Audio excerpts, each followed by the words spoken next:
Hello guys, नमस्कार। मैं भावेश गजपाल पुनः आपका स्वागत करता हूं अपने YouTube चैनल लक्ष्यविद भावेश गजपाल में। तो ये लास्ट वीडियो है, इसमें आज मैं न्यूमेरिकल कराऊंगा, साथ ही साथ केपी और केसी के बीच में रिलेशनशिप बिटवीन केपी एंड केसी के बीच में इक्विलिब्रियम कांस्टेंट जो कि एक कांस्टेंट प्रेशर पर है और एक पार्शियल प्रेशर पर है, दोनों के बीच में रिलेशनशिप हम लोग देखेंगे। डेरिवेशन नहीं कराऊंगा, डेरिवेशन से कोई मतलब नहीं, कैसे आता है क्या मतलब है ना, आपको सिर्फ रिलेशनशिप याद रखना है। उसके बेस पे न्यूमेरिकल कैसे बनते हैं वो ध्यान देना है, क्योंकि आपके में न्यूमेरिकल को फोकस करता है। आज बहुत सारे न्यूमेरिकल मैं कराऊंगा जो एग्जाम पे आए हुए हैं और जो एग्जाम पे के अलावा जो अन्य न्यूमेरिकल है वो भी कराऊंगा। सबसे पहले देखते हैं बेसिक थ्योरी, देखते हैं हम लोग रिलेशनशिप बिटवीन केपी एंड केसी, संबंध केपी और केसी के बीच में। यदि कोई रिएक्टेंट है, दो रिएक्टेंट है, ये ए प्लस बी मिलकर सी और डी प्रोडक्ट बनाते हैं, अभिकारक बनकर उत्पाद बनाते हैं, जहां पर स्मॉल ए, स्मॉल बी, स्मॉल सी और small D number of molecules है, मतलब अणुओं की संख्या है उसमें, रिएक्टेंट्स और प्रोडक्ट में। ठीक है, क्या है, अणुओं की संख्या है, नंबर ऑफ मॉलिक्यूल्स हैं। तो हम लोग जब केपी और केसी के बीच में रिलेशनशिप निकालेंगे ना, तो इसमें हम लोग गैस इक्वेशन भी यूज करते हैं। गैस पढ़े ना, पीवी इक्वल्स टू एनआरटी वाला। ठीक है, तो ये गैस इक्वेशन में जहां पर ये गैस कांस्टेंट कहलाता है, ये टेम्परेचर है, नंबर ऑफ मॉलिक्यूल है, और ये प्रेशर और वॉल्यूम है। ठीक है, तो ये वाला इक्वेशन यूज करके हम लोग ये निकालते हैं संबंध। तो इक्वेशन निकालना, डेरिवेशन करोगे तो कोई मतलब नहीं है, डेरिवेशन मत करो, सीधा संबंध देखो, इसको याद कर लेना आप। ठीक है, तो केपी इक्वल्स टू होता है केसी ब्रैकेट में आरटी की पावर डेलन। यहां पर पूरे सब चीजों को बताऊंगा कि क्या क्या चीज है। KP KC equals to KC RT की पावर डेलन, जहां पर आर क्या है, गैस कांस्टेंट है। गैस कांस्टेंट की वैल्यू बेसिकली 8.314, ठीक है, कैलोरी पर मोल केल्विन होता है। ठीक है, तो ये आपको बेसिकली इक्वेशन में या आपके न्यूमेरिकल में भी काम नहीं आएगा, हमारे में ये वाला न्यूमेरिकल नहीं आता है, इसलिए हम लोग केवल संबंध को देख लिया। अगर संबंध पूछ दिया क्वेश्चन के रूप में तो हम कैसे निकालेंगे। आपको यूनिट जैसे कि मैं पढ़ा चुका हूं, केपी और केसी पढ़ा चुका हूं पहले। तो केसी का यूनिट होता है मोल पर लीटर, क्योंकि ये कंसंट्रेशन निकलता है, सांद्रता के लिए शो किया जाता है। पावर में डेलन है, और ये केपी का है एटमॉस्फेरिक, मतलब वायुमंडलीय, एटमॉस्फेरिक प्रेशर।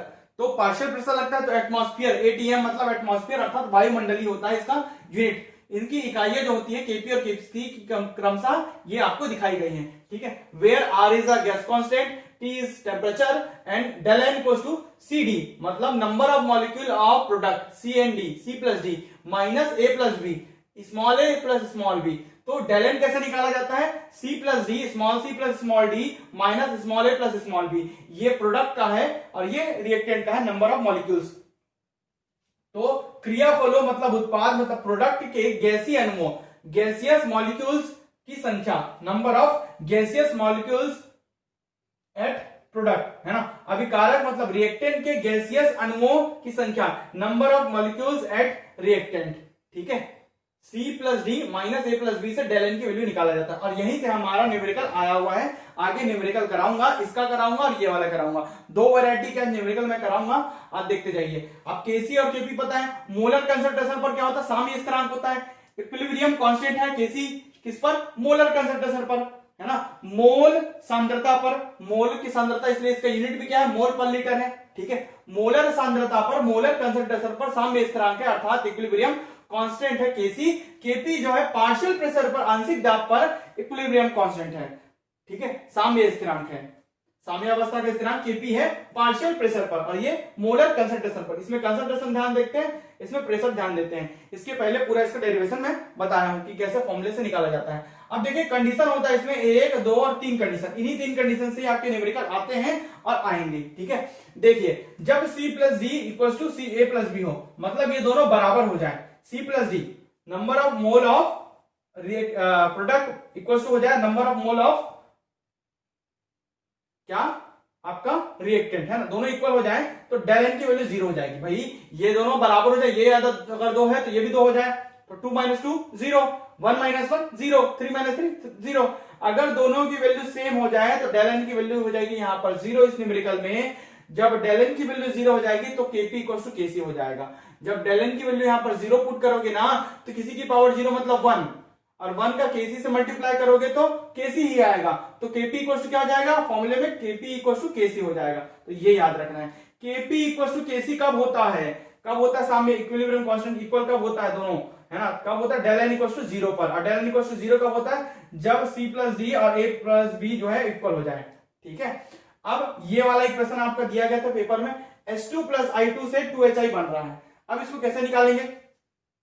डेल एन क्या होता है? सी प्लस डी। डायरेक्ट देखो, मतलब ये क्या आपका प्रोडक्ट है, तो प्रोडक्ट में कितना मॉलिक्यूल दिख रहा है? 2 मॉलिक्यूल दिख रहा है, तो यहां लिख दिया 2 प्रोडक्ट। भाई 2, यहां पर एक और कुछ प्रोडक्ट रहता है, 2 प्रोडक्ट, अगर 2 आपके प्रोडक्ट निकलते तो आपका दोनों को लिखना पड़ता, लेकिन यहां पर तो है नहीं, तो हम लोग किसका लिखे? केवल एक का लिखे, तो यहां पर लिख दे 2। ये इसकी वैल्यू आ गई, सी प्लस डी की वैल्यू आ गई, मतलब केवल सी है इसमें, डी नहीं है, केवल क्या इसमें सी है, ठीक है।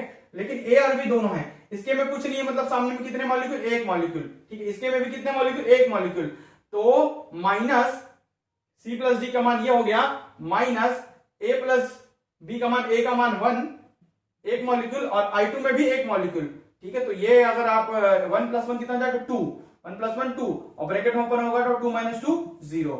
इस प्रकार डेल एन की वैल्यू क्या होगी? 0। मतलब इस कंडीशन में Kp = Kc होगा, इस कंडीशन में, ठीक है। अब इसमें भी देखो, एक एक मॉलिक्यूल इसके पास है, 2 इसके पास है, मतलब ये 2 और 1 और 1 2, इस कंडीशन में भी 0 आ रहा है। डेल एन = 0 आया, मतलब Kp = क्या होगा? Kc होगा। ये आपका न्यूमेरिकल दिया गया था, न्यूमेरिकल में उठा लेता हूं, ठीक है। चलिए देखते हैं सबसे पहले, निम्न साम्यों में किसके लिए Kc एवं Kp का मान समान होगा?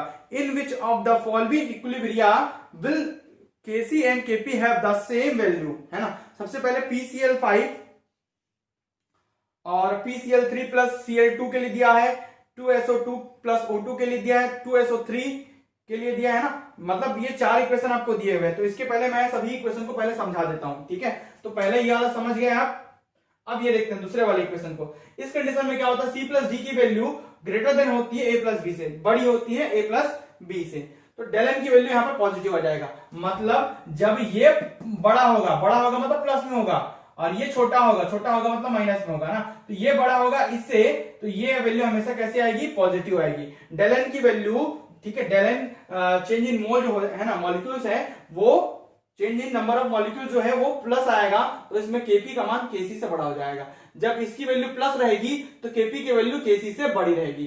Kp is greater than Kc, ठीक है।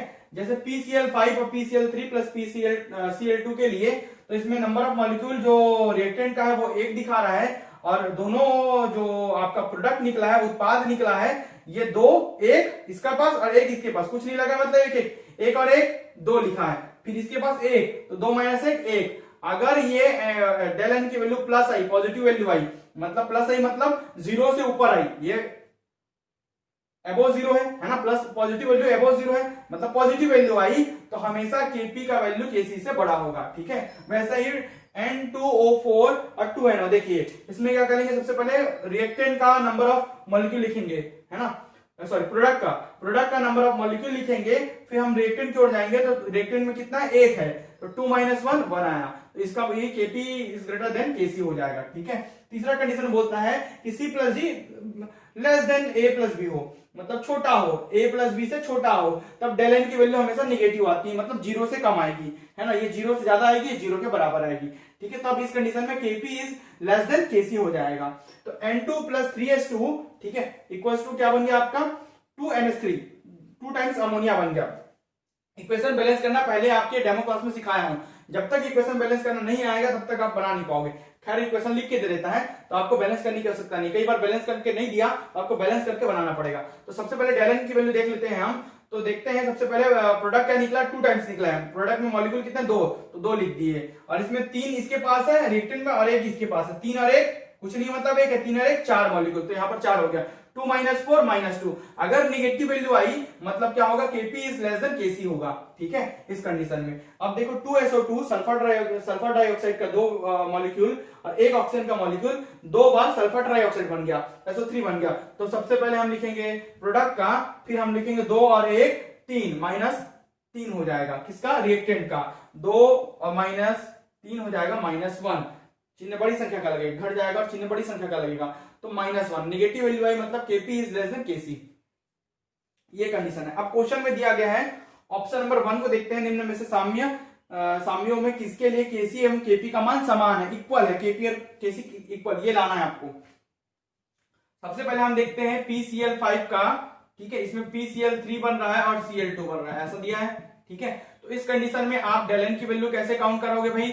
ये सबसे पहले आप रिएक्टेंट को देखो, 1 और 1 तो 2, इसके पास भी 1, 2 - 1 1, ये पॉजिटिव आया, पॉजिटिव आया मतलब डेलन की वैल्यू पॉजिटिव आई, मतलब 0 से ऊपर आई या पॉजिटिव आई, तो Kp is greater than Kc। इस कंडीशन में हो जाएगा Kp is greater than Kc। ये लिखा भी है फॉर्मूला, सेम चीज को उठा के दिया है, ठीक है, पेपर में आपके।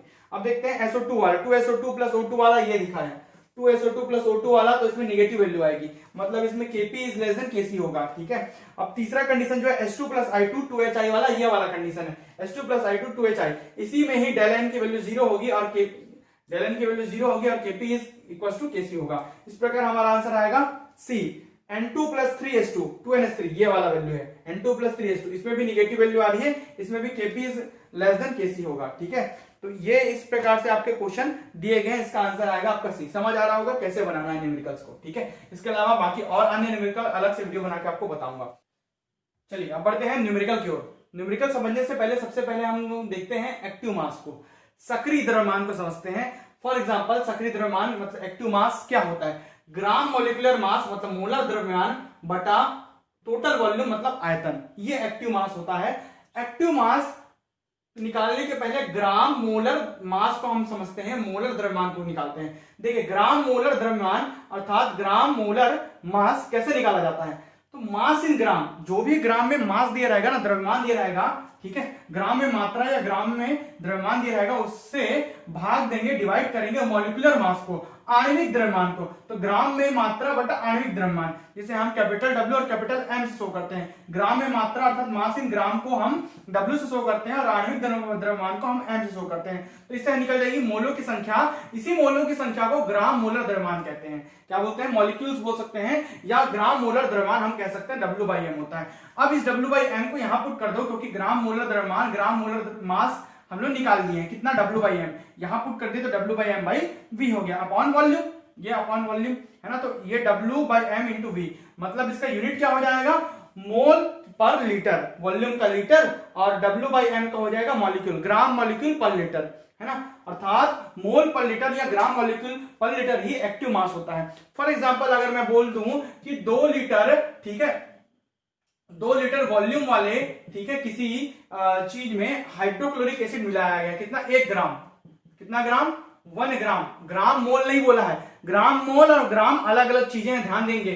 तो ग्राम H2 मतलब क्या मिलाया गया है, हाइड्रोजन गैस मिलाया गया है, तो इसका मैं एक्टिव मास निकाल के दिखाइए बोलूंगा। 2 लीटर में मिलाया गया वॉल्यूम में क्या, 1 ग्राम हाइड्रोजन गैस, तो इसका एक्टिव मास क्या होगा। सबसे पहले एक्टिव मास निकालने के लिए हम करेंगे ग्राम मोलर मास, तो ग्राम मोलर मास निकालने के लिए हमको कैसे निकालना पड़ेगा, हमको मास इन ग्राम अपॉन मॉलिक्यूलर मास निकालना पड़ेगा। तो मास इन ग्राम कितना दिया, 1 ग्राम, मतलब W की वैल्यू, यहां पर W की वैल्यू क्या दी है, 1 ग्राम, ठीक है। अब H2 हाइड्रोजन का एटॉमिक नंबर 1, मास 1.008 होता है, लेकिन अप्रोक्सीमेट उससे 1 ले लेते हैं। कितना हाइड्रोजन, 2 हाइड्रोजन, तो दो हाइड्रोजन का मतलब 2 हाइड्रोजन क्या बन गया, मॉलिक्यूल बन गया, तो कितना हो जाएगा मास इसका, 2 हो जाएगा। कौन सा मास, मॉलिक्यूलर मास, क्योंकि हाइड्रोजन गैस के लिए मॉलिक्यूल हो गया, तो उस मॉलिक्यूल का मॉलिक्यूलर मास कितना हो जाएगा, 1 हाइड्रोजन का 1, तो 2 हाइड्रोजन का 2, ठीक है, तो कितना हो जाएगा मॉलिक्यूलर मास, मतलब M की वैल्यू हो जाएगी आपकी 2। ये H2 का पूरे मॉलिक्यूलर मास है, ये उसका ग्राम में मात्रा है, ग्राम में मात्रा मतलब मास इन ग्राम है, 1 ग्राम ऑलरेडी दिया हुआ है, ये मॉलिक्यूलर मास निकाल लिए, तो ये W/M की वैल्यू निकल गई 1/2। अब वॉल्यूम कितना दिया है, 2 लीटर, कितना दिया, 2 लीटर, तो V का हम इस वाले फॉर्मूले में पुट करेंगे, तो यहाँ पर V का मान भी क्या हो जाएगा, 2, तो ये हो जाएगा 1/4 मतलब 0.25 मोल पर लीटर, इसका एक्टिव मास हो जाएगा, किसका, हाइड्रोजन गैस का, किसमें, 2 लीटर सॉल्यूशन में, 2 लीटर वॉल्यूम वाले सॉल्यूशन में, आयतन वाले में, ठीक है। तो ये इसका मॉलिक्यूलर मास क्या हो जाएगा, 0.25 मोल पर लीटर। समझ आ रहा है एक्टिव मास निकालते कैसे हैं, ये एक्टिव मास निकालने का तरीका है, ठीक है। चलिए अब आगे बढ़ते हैं। चलिए सबसे पहले हम देखते हैं न्यूमेरिकल की ओर। न्यूमेरिकल पहले मैं अपने से एक क्वेश्चन कराऊंगा, फिर एग्जाम में हुए न्यूमेरिकल को भी सॉल्व कराऊंगा, क्योंकि एग्जाम में आया हुआ न्यूमेरिकल दशमलव में, पॉइंट में, डेसिमल में दिया है। चलिए सबसे पहले देखते हैं, मैं क्वेश्चन पढ़ रहा हूं, क्वेश्चन हिंदी इंग्लिश दोनों में रिपीट करूंगा, ठीक है। सबसे पहले बोल रहा है कि 444 मतलब 444 डिग्री सेंटीग्रेड ताप पर 15 ग्राम अणु, ग्राम अणु जब बोला ना तो वो हो गया मोलर मास, ग्राम मोलर मास की बात कर रहा है, ना कि ग्राम की, ना कि मास इन मात्रा की बात नहीं कर रहा है, मास का है ना, किसकी बात कर रहा है, ग्राम मॉलिक्यूलर मास की बात कर रहा है वो, मतलब ये वाले की बात कर रहा है, ठीक है। ग्राम मॉलिक्यूलर मास का तात्पर्य है W/m से, ठीक है। तो ग्राम मॉलिक्यूलर मास दिया है इसमें, ग्राम अणु दिया है 15 S2 का, और 5.2 ग्राम अणु दिया है I2 का। दो टाइप का क्वेश्चन देता है, खाली ग्राम लिख के देता है, एक ग्राम अणु लिख के देता है, ठीक है। जब ग्राम मॉलिक्यूल लिख के देगा ना तो आप W/m दिमाग में बसा लीजिए, ठीक है। तो देखेंगे ग्राम अणु S2 और 5.2 ग्राम अणु I2 की अभिक्रिया से 10 ग्राम अणु HI बने। अभिक्रिया S2 plus I2 equals to 2HI के लिए साम्य स्थिरांक की गणना कीजिए। इंग्लिश में क्वेश्चन कैसा है, at 444 degree centigrade 15 gram mole of S2 and 5.2 gram mole of I2 react to form 10 gram mole HI, ठीक है, हाइड्रोक्लोरिक एसिड। अब हाइड्रो आयोडिक एसिड, ठीक है। Calculate the equilibrium constant for the reaction. Equilibrium constant calculate करना है, Kc का मान निकालना है। देखते हैं, सबसे पहले इसे हम 3 स्टेप में समझेंगे। पहले आपको समझा देता हूं, 1 स्टेप, 2 स्टेप, 3 स्टेप। पहले समझिए फिर बनाएंगे। देखते हैं, इसके सामने जो दिया रहेगा ना वही ग्राम मॉलिक्यूलर मास होता है, अर्थात मॉलिक्यूल्स की संख्या होती है ना। इसमें कितने मॉलिक्यूल की संख्या, A, B और ये छोटा c और छोटा d। जो स्मॉल में लिखा है वो मॉलिक्यूल्स की संख्या, नंबर ऑफ मॉलिक्यूल्स हैं। सबसे पहले इसके A की वैल्यू को हम मान लेते हैं A, है ना। इसकी वैल्यू को ग्राम मॉलिक्यूलर मास या मोलों की संख्या को B मान लेते हैं। तो शुरू में बिफोर द रिएक्शन, अभिक्रिया के पहले, अभी अभिक्रिया हुई नहीं है, रिएक्शन हुआ नहीं है, तो उसके पहले कितना रहेगा भाई, ये बना थोड़ी रहेगा, 0 रहेगा। ये बना है क्या, नहीं बना है अभिक्रिया के पूर्व, तो ग्राम मोलर मास इसका रहेगा 0, क्योंकि ये बना नहीं। अब बन गया ये, देखिए अब ये 2HI बन गया, ठीक है। पहले तो इक्वेशन बैलेंस करना आना चाहिए, इक्वेशन दिया हुआ है ऑलरेडी, है ना। तो उसके बाद आप दूसरे में देखते हैं कि मोल यूज्ड ड्यूरिंग द रिएक्शन, अभिक्रिया के दौरान जो मोल या moles, number of mole use किए गए, तो नंबर ऑफ मोल्स यूज किए गए उसको मान लेते हैं x, इसका भी मान लेते हैं x। तो टोटल मोल्स कितने हो गए, 2x। अभिक्रिया के दौरान, ड्यूरिंग द रिएक्शंस, ठीक है, कितने हो गए, x और x मिलाकर 2x मोल यूज किए गए, ठीक है भाई। A और B से आप C और D बना रहे हैं, ठीक है, रिएक्टेंट से आप प्रोडक्ट बना रहे हैं, तो उतने यूज किए गए। अब आप साम्यावस्था जब आएगी, साम्यावस्था पर मोलों की संख्या निकालोगे, मॉलिक्यूल्स, नंबर ऑफ मॉलिक्यूल्स निकालोगे। तो moles during the equilibrium, number of moles during the equilibrium, equilibrium condition में नंबर ऑफ मोल कितने होंगे, तो साम्यावस्था पर क्या होता है, लगभग 50% ये आपका जो रिएक्टेंट है वो प्रोडक्ट में, और 50% प्रोडक्ट आपका रिएक्टेंट में कन्वर्ट होते रहता है। तो ये कहलाता है इक्विलिब्रियम कंडीशन, बैलेंस कंडीशन, ठीक है। तो इस कंडीशन में क्या होगा भाई, मान लो इसको आपने 100 माना, मान लो A और B कितना है, 100 मात्रा में है, और x जो खर्च हुआ वो 50 है, तो आपके पास बचा कैसे, आप कैसे निकालोगे, आप A माइनस x करोगे तभी तो आपको निकलेगा 50 खर्च, है ना भाई। वैसे ही साम्यावस्था के दौरान मान लो A से कन्वर्ट हुआ x, तो आपका कितना बचा कैसे निकालोगे, A माइनस x। तो ड्यूरिंग द इक्विलिब्रियम, साम्यावस्था के दौरान मोलों की संख्या कितनी बच गई, इसके पास S2 के पास, A में से x को घटा दिए, वैसे ही B माइनस x, वैसे ही 0 माइनस 2x, पहले 0 था रिएक्शंस के पहले, अब रिएक्शन के बाद 2x बचा, तो टोटल कितना बचा, 2x, ठीक है। एकदम आसान तरीके से समझाऊंगा, ध्यान से लिखते रहेंगे, फॉर्मूला आपसे खुद ही बना दूंगा यहाँ पर। अब देखिए यहां पर दिया है क्वेश्चन पे A की वैल्यू, यहां पर जहां पर अब इससे हम Kc का मान निकाल लेंगे। Kc क्या होता है भाई, कंसंट्रेशन पर इक्विलिब्रियम कांस्टेंट क्या होता है, इसको हम लिखेंगे ना, कंसंट्रेशन ऑफ HI, आपको लिखना सिखाया हूं, ठीक है। जो नंबर ऑफ मोल है उसको पावर के रूप में लगाते हैं, घात के रूप में लगाते हैं। फिर आपका आएगा रिएक्टेंट का, तो concentration of H2 and concentration of I2, है ना, ये ऐसे ही लिखाएगा, ये ब्रैकेट मतलब कंसंट्रेशन का साइन, तो ऐसे ही लिखाएगा। अब इसके लिए फॉर्मूला कैसे बनेगा, तो फॉर्मूला ऐसे बनेगा, Kc के लिए फॉर्मूला बनेगा, ये 2HI का मान है आपका, जो साम्यावस्था पर इक्विलिब्रियम कंडीशन में उत्क्रमणीय अभिक्रिया के लिए, रिवर्सिबल रिएक्शन के लिए ये 2x का मान है, यहां पर HI की जगह रख दिए 2x का स्क्वायर।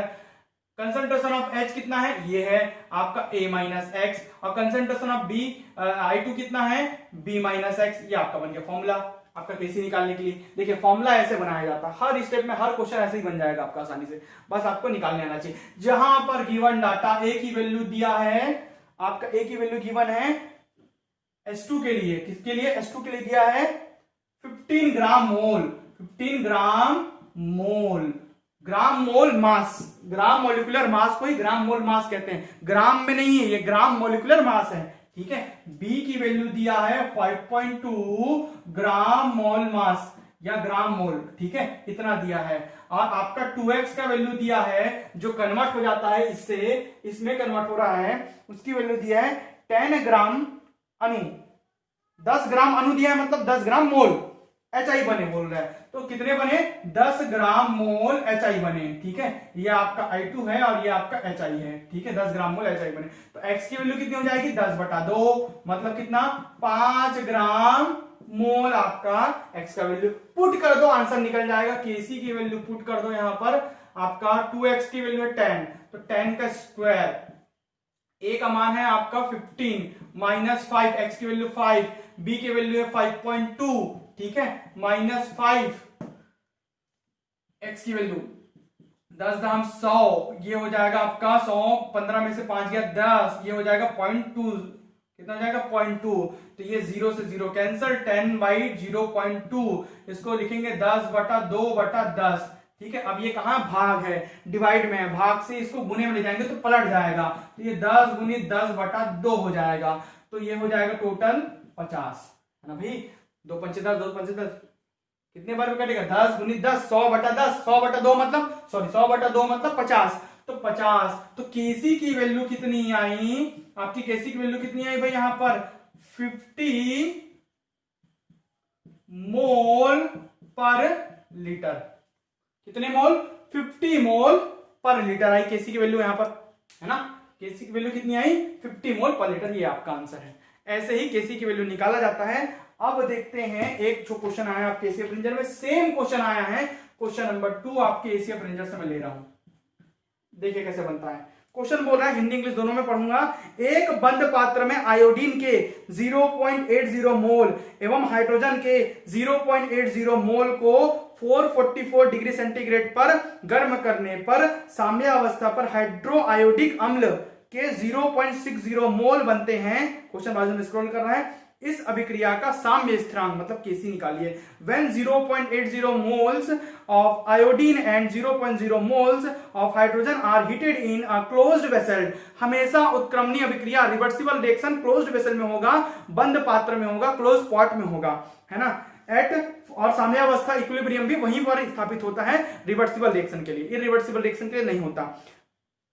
देखते हैं 0.60 moles of hydroiodic acid are formed at equilibrium. The equilibrium constant Kc of the reaction is, तो आपको 4 वैल्यू दिया गया है, क्या होगा आंसर? देखिए सबसे पहले तो ये सेम रिएक्शन दिखा रहा है, H2 + I2 मिलकर हाइड्रोआयोडिक एसिड बन गया बोल रहा है ना भाई, चाहे बन गया, सेम रिएक्शन दिखा रहा है। तो ये जो फॉर्मूला है ना, ये मेन फॉर्मूला ये सेम निकलेगा उसका, ये जो प्रोसेस से निकाला हूं ये फॉर्मूला भी तो सेम निकलेगा, केसी का फॉर्मूला सेम निकलेगा। बस आप यहां पर ए बी और सी की वैल्यू, ए बी और एक्स की वैल्यू निकाल लीजिए। देखिए ए की वैल्यू यहां पर मतलब आपका हाइड्रोजन के लिए दिया है 0.088 मोल्स, 0.80 मोल्स मतलब ग्राम मोल्स, ग्राम मॉलिक्यूल्स क्या दिया है? ग्राम मोल्स दिया है आपका। अब आपका बी की वैल्यू दिया, आयोडीन के लिए आपका दिया है 0.08, इसका वैल्यू भी दिया 0.80 ग्राम मॉलिक्यूल्स, मोलर मास दिया है, ग्राम मॉलिक्यूलर मास दिया है, ठीक है। 2x की वैल्यू, आयोडीन कितना बनता है बोल रहा है, सॉरी हाइड्रोजन आयोडाइड कितना बनता है बोल रहा है 0.60 ग्राम मॉलिक्यूलर मास, इतना हाइड्रोजन आयोडाइड का निर्माण होता है, इससे बनकर ये बना बोल रहे हैं। तो यहां से x की वैल्यू आप निकाल लेंगे 0.60/2, तो 0.30 ग्राम मोलर मास या मॉलिक्यूल्स, नंबर ऑफ मॉलिक्यूल को ही ग्राम मोलर मास बोल सकते हैं, ठीक है। चलिए अब ये फॉर्मूला तो सेम है क्योंकि भाई रिएक्शन तो सेम है, तो फॉर्मूला भी जनरेट करेंगे तो सेम आएगा आपका, सेम प्रोसेस से ही फॉर्मूला आएगा 1 2 3 स्टेप में, है ना। फॉर्मूला सबके लिए सेम रहेगा, तो हम सीधा फॉर्मूला लिखते हैं अपॉन a माइनस एक्स और b माइनस एक्स। 2x² की वैल्यू 0.60 का होल स्क्वायर अपॉन a की वैल्यू 0.80 माइनस, है ना, आपका x की वैल्यू 0.30 मल्टीप्लाई b की वैल्यू 0.80 माइनस 0.30 x की वैल्यू, ये हो गया आपका। यहां से फिर आप जब निकालोगे तो ये 0.60 मल्टीप्लाई 0.60 होगा, दो बार मल्टीप्लीकेशन होगा। यहां से जब 80 में से 30 गया 0.50 बचेगा, मल्टीप्लाई 0.50 ये भी बचेगा, ठीक है। तो यहां से आप जब इसको कन्वर्ट करोगे ना ऐसा 60/100 मल्टीप्लाई 60/100 करोगे, फ्रैक्शन में कन्वर्ट कर लोगे, डेसिमल से दशमलव से भिन्न में बदल दोगे, तो ये 50/100 गुणित 50 ये 100 लिखाएगा, 100 कटेगा, आखिर क्या बचेगा 60 गुणित 60/50 गुणित 85 तो बचेगा 10 कट गया, 6 छके 36 बटा 5 पंचे 25, ये आ गया आपका केसी की वैल्यू। जब आप 36 को 25 से डिवाइड कर दोगे, 25 से कम 25 बच गया 11, दशमलव लगाओगे शून्य उतारोगे 25 चौक 100 बच गया 10, दशमलव लगा है फिर शून्य उतारोगे 25 चौक फिर 100। इस प्रकार इसकी वैल्यू कितनी आ गई 1.44 आ गई वैल्यू, 1.44 आ गया मोल पर लीटर। मोल पर लीटर केसी की वैल्यू, इक्विलिब्रियम कांस्टेंट की वैल्यू, सामने इस तरह की वैल्यू आ गई, जो कि ऑप्शन नंबर बी आपका दिया हुआ है। इस प्रकार के न्यूमेरिकल आपके आते हैं, एक अपने से कराया, एक आपके एग्जाम में आया हुआ क्वेश्चन है, सेम है, कुछ नहीं है, 2 कॉपी किया हुआ है, और जो बाकी के न्यूमेरिकल्स है वो भी मैं कराऊंगा आगे। धन्यवाद वीडियो में अंतिम तक बने रहने के लिए। आई होप आपको ये सब चीज समझ आया होगा।